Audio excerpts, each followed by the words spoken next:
शुभा foundation के मुख्य अतिथि अखिलेश पॉल जी हमारे साथ यहाँ पर अवेलेबल है, जो कि स्लम सॉकर प्लेयर है। सर, मैं आपसे पूछना चाहूँगा कि आपको इस खेल को खेलने की प्रेरणा कहाँ से मिली थी सर? सर ये स्टोरी तो थोड़ी लंबी है ना। एक्चुअली कैसा है, मेरा बचपना नागपुर सिटी में अजनी करके एक जगह है जो स्लम से लग के है। मेरे दादा रेलवे में थे, तो हम लोग रेलवे क्वार्टर में रहते थे।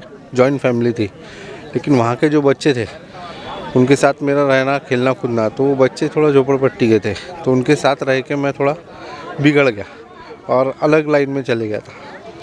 जैसा जैसा बड़ा होता गया वैसा वैसे मेरे कारनामे भी बड़े हो गए। जैसे कि आप लोग सब जानते हैं इस्लाम में कैसे कैसे बच्चे होते हैं, चोरी करना, गाली देना या बुरी आदतों में लिप्त रहना, ये सारी चीज़ें चलती रहती। तो जैसा जैसा बढ़ते गया वैसा वैसा ये शेड्यूल भी बढ़ा और ये क्राइम का शेड्यूल भी बढ़ा।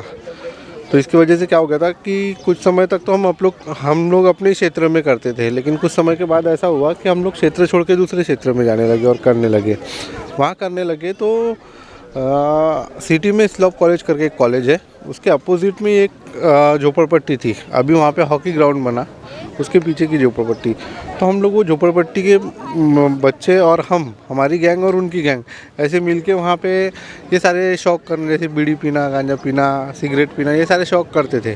तो उस समय वहाँ पे एक प्रोफेसर थे, स्पोर्ट्स टीचर, प्रोफेसर विजय बारसे। तो हमको देखा करते थे, तो उनको वो चीज़ बुरी लगती थी कि यही कॉलेज है, कॉलेज के सामने ही तुम लोग ये करते हो, कॉलेज के बच्चों पे क्या असर पड़ेगा। तो उन्होंने एक दिन हमको आवाज़ दिया, बुलाया और बोला कि फुटबॉल खेलेंगे क्या।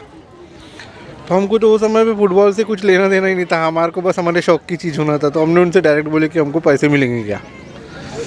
तो उन्होंने बोले हाँ दूंगा 5-5 रुपये।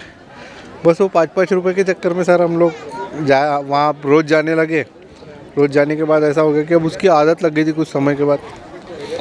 तो फिर ऐसा हुआ कि हमको 5 रुपये तो भूल गया फुटबॉल की आदत, लेकिन वो फुटबॉल भी कुछ समय तक दिया उन्होंने और उसके बाद मना कर दिया। तो ऐसा हुआ कि अब तो आदत लग गई थी। तो हम लोग जैसा पहले सरकारी नल पे डब्बे वगैरह के नंबर लगाया करते थे, तो हम लोग वो डब्बे निकालना, रास्ते पे बाल्टी मिली बाल्टी को मार देना, डब्बा मिला डब्बे को मार देना, नहीं कुछ मिला तो घर में पुराने कपड़े होते थे उसकी चिंदी का बॉल बनाना, उससे खेल लेना। तो ऐसा खेलते गए। कुछ समय के बाद उन्होंने एक टूर्नामेंट ऑर्गेनाइज़ किया डिस्ट्रिक्ट लेवल का।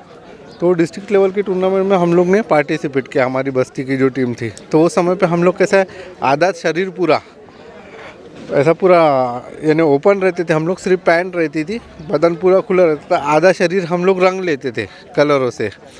तो कुछ अटपटा करना, झोपड़पट्टी के बच्चे वैसे भी कुछ ना कुछ करते हैं, तो वैसे ही अटपटा कुछ हमने करे।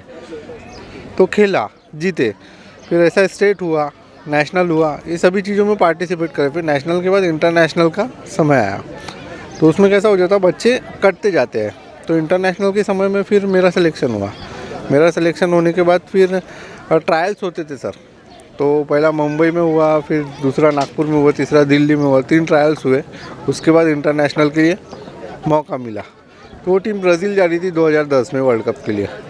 तो उसमें मेरा चयन हुआ।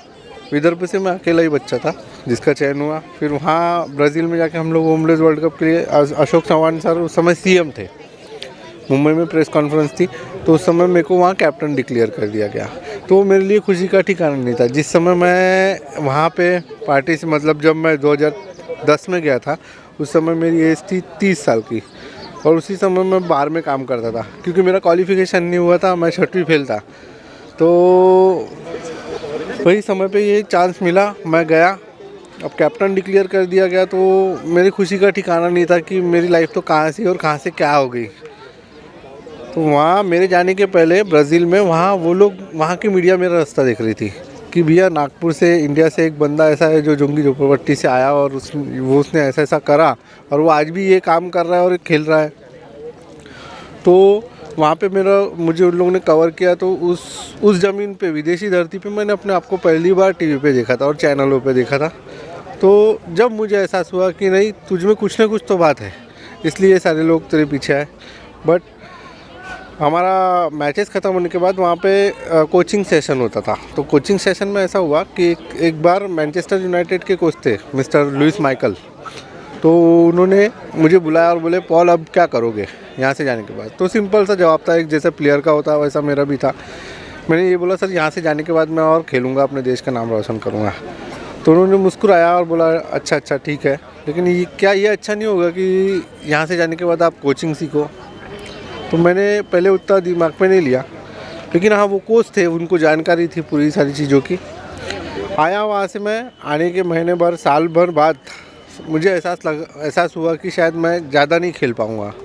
तो फिर मुझे उनकी बात याद आई, तो मैंने अपने सर से कन्वर्सेशन किया कि सर मुझे कोचिंग सीखना है। तो सर बोले बहुत हार्ड है, क्योंकि इसमें कैसा है इंग्लिश बोलना बहुत ज़रूरी है, उसके बाद कन्वर्सेशन, उसके बाद फ़ोन कॉल होते हैं, उसके बाद जब ट्रेनिंग होती है उसमें तकलीफ़। तो ऐसा होता था, मैं मेरे एनजीओ में अकेला एक सीनियर बंदा था और हमारे इधर फॉरेनर्स हमेशा आते थे कोचिंग करने के लिए बच्चों को।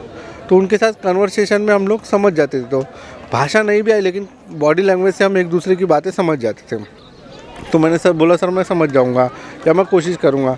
फिर मैंने उनको बोला कि मुझे इंग्लिश सीखना है। फिर उन्होंने इंग्लिश टीचर हायर करे, लेकिन वहाँ पे भी मेरी मस्ती गई नहीं थी।